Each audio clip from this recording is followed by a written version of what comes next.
Muling nagkita ang 4D, tinanggap ni Michelle D. si Antonia Porcild sa Maynila.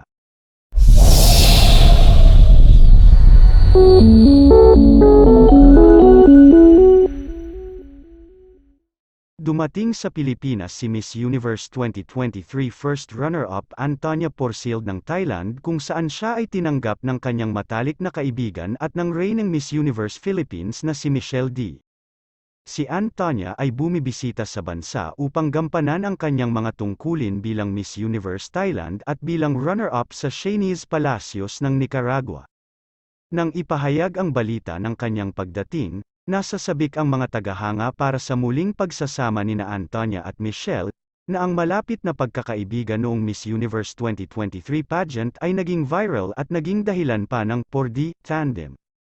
Oo naman, si Michelle ay nasa Ninoy Aquino International Airport upang salubungin si Antonia. Gayon din ang 12-dosenang mga tagahanga ng 4D na namimigay ng mga regalo at kamakaway ng mga banner na, ay mayroon pang ang sertipiko ng kasal para, opisyal, ang pagpapares. Sa kanyang maikling paglalakbay, umalis siya noong ika-31 ng Enero, sa Pilipinas sa unang pagkakataon. Umaasa si Antonia na subukan si adobo at kung bibigyan ng pagkakataon, tingnan ang isa sa mga magagandang beach sa bansa. I don't think there's any secret to great chemistry, Antonia and I when we first talked, there was a lot in common.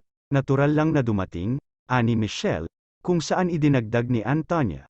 Ang pinakamahalagang bagay ay pareho kaming totoo sa kung sino kami at ganoon kami konektado. Sa isang Instagram story sa account ng Miss Universe Philippines, hinalikan ni Antonia ang mga tagahanga at biniro.